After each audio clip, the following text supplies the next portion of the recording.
আসসালামু আলাইকুম এভরিওয়ান, কেমন আছেন আপনারা সবাই? আজকে আমি রান্না করব গরুর মাংস এবং পাতাকপি ভাজি করব ইলিশের লেজ দিয়ে। লেজটা ভেজে নেব। আর এখানে আমি গরুর মাংসের জন্য মশলাটা করে নিতেছি। এখানে আমি দারচিনি, লবঙ্গ, এলাচ, তেজপাতা এবং জিরা, ধনিয়া সব একসঙ্গে আমি কেটে নিতেছি।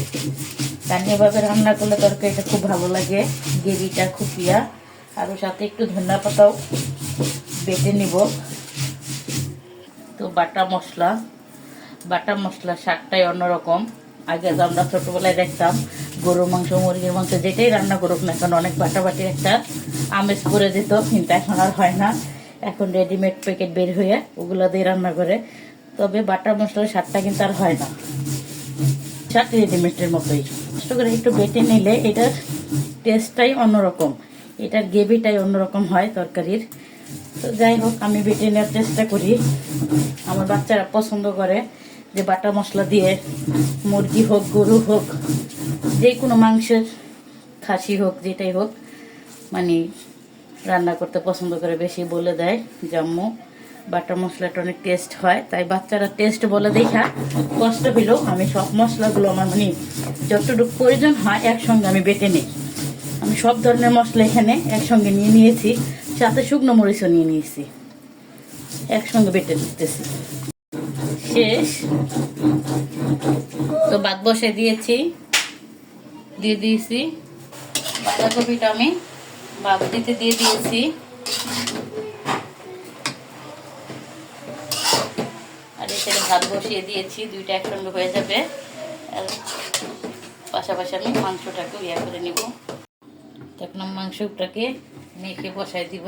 দিয়ে দিলাম পেঁয়াজ কুচি, কাঁচামরিচ ফালি,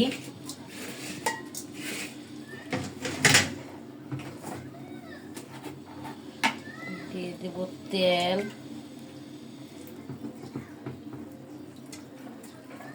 ধনিয়া পাতা এবং পেঁয়াজ আমি করে নিয়েছি, ব্লেন্ড করে নিয়েছি একসঙ্গে। দিয়ে দেব আদা রসুনের পেস্ট আমি একসঙ্গে করে নিয়েছি।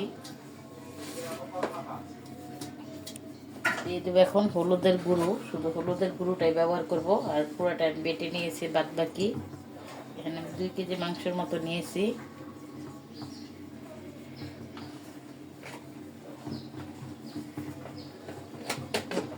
বেটে রেখেছিলাম তেজপাতা, জিরা, লবঙ্গ, দারচিনি, এলাচ এবং লাল মরিচ সাথে পুরো পেস্টে আমি টেস্ট অনুযায়ী লবণ মেখে নিব।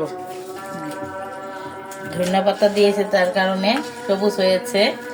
কে আমার মতো এভাবে ধনিয়া পাতা বেটে মাংসের সাথে খান অবশ্যই কমেন্টে জানাবেন। আর সাথে আমি আলু দিব, গ্রেভিটা গাঢ় গাঢ় হবে, এই জন্য পেঁয়াজটা আমি কিছু ব্লেন্ড করে দিয়েছি আর কিছু আস্ত দিয়েছি। তো আমি এখন মেখে রাখবো 20 মিনিটের জন্য, তারপরে বসাবো।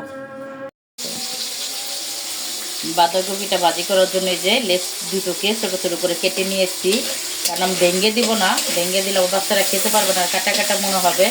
তাই আমি এটাকে একটু কড়া করে ভেজে এটার ভিতরে আমি বাঁধাকপিটাকে যে বাপিয়ে নিয়েছি পেঁয়াজ এবং কাঁচামরিচ দিয়ে, লবণ দিয়ে। এখন আমি এটাকে জাস্ট দিয়ে একটু নেড়ে চেড়ে নেব। কালার বাড়াইল। এখন আমি মাংসটাকে জ্বালিয়ে দেবো, চুলটা তেল অন করে দিলাম। সাইডে আমি বাঁধাকপিটা ভেজে নিয়েছি, মাংসটাকে আমি ঢাকনা ঢেকে দিব। মাছটাকে কড়া করে ভেজে নিয়েছি। এই মুহূর্তে আমি 2টো লাল মরিচ ছিঁড়ে দিব। মরিচটা যখন একটু কালো কালো হয়ে যাবে ভাজাটা, তখন আমি বাঁধাকপিটা দিয়ে দিব। আর মাছটাকে আমি একটু কড়া করে ভেজে নেওয়ার কারণ যাতে মাছটা ভেঙে না যায়, আমার বাচ্চারা যাতে খেতে পারে, বাচ্চারা খায় না, সেজন্য আমি একদিন একটা আইটেমের মতো করে দিই। একদিন ডিম দিয়ে করে দিয়েছি। তো রেগুলার করি না, দেখা যায় 15 দিন কিংবা 20 দিন পর একদিন করি, যাতে ওদের অরুচি না হয়ে যায়। আর ওরা তো এতটা সবজি পছন্দ করে না, কিন্তু সবজিটা খাওয়ানোর জন্য আমি এরকম একটা টেকনিক ব্যবহার করি যাতে ওরা এটার খায়। যেমন আমি এখানে মাছটা এবং ভেজে দিয়েছি, এটার একটা ফ্লেভার থাকবে আর এই মাছটারও খেতে ভালো লাগবে, তখন দেখা যায় ওরা একটু খায়। হালকা করে ভাজা হয়ে গেছে, এখন আমি বাঁধাকপিগুলো দিয়ে দেব। জাস্ট এখন লেড়ে বাঁধাকপির ভিতরে যেই রসটা আছে রসটাকে আমি ভাজা ভাজা করে নিব, যাতে রসটা শুকিয়ে একবার বাঁধাকপিটা ভাজা ভাজা হয়ে ঝরঝরে হয়ে যায়। একটু নরম নরম মানে একটু মাখানো মাখানো থাকলে খাবে না আমার ছেলেরা, যাতে একবারে ঝরঝরা হয় আমি এরকম করে করব। আমার ভাজিটা হয়ে গিয়েছে, এখন আমি বেড়ে নিব। ছোটাও আমার আমি একটু নেড়ে দিব যাতে লেগে না যায়। এটাকে আমি কষাই নিতেছি, সবুজ সবুজ একটা কালার হবে। একে রাখলাম। আমি তরকারিটা রান্না করেছি একটু ঝোল করে, নতুন আলু এবং রসুন দিয়েছি আস্তে আস্তে, বেশ একটা ঝোল করে নেই, গ্রেভিটা ভালো একটু হয়েছে। আর সাথে আছে যে পাতাকপি ভাজি আমার কমপ্লিট। তো আমরা এখন খেতে বসে গেছি। তো ভালো থাকবেন সবাই, আল্লাহ হাফেজ।